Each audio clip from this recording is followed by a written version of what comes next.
परेशान हो, टेंशन में हो,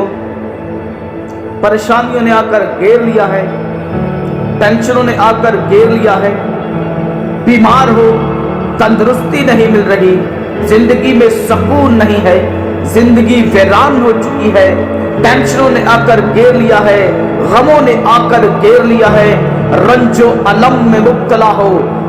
बेसहारा हो चुके हो, सहारा नहीं मिल रहा, तकलीफें ही तकलीफें जिंदगी में आ चुकी हैं और कहीं छुटकारा नहीं मिल रहा। तो मैं सिर्फ यही कहूंगा, एक ही नाम है और एक ही जात है जो हल्ले मुश्किलात है, और वो है आकाए तो आलम जिंदा खुदावंद यीशु मसीह, जो तुम्हें तमाम परेशानियों से, तमाम टेंशनों से, तमाम रंजो अलम से छुटकारा देगा। और यहाँ तक कि अगर आप बीमार हैं तो यीशु के नाम से शिफा पाएंगे और उठ खड़े होंगे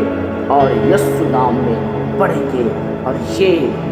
बात मैं आपको कहना चाहता हूँ कि छोड़ दीजिए सारी परेशानियों को, टेंशनों को छोड़ दीजिए और यीशु नाम में आ जाइए, और यीशु के नाम में आप तमाम परेशानियों से छुटकारा पाएंगे। आमीन।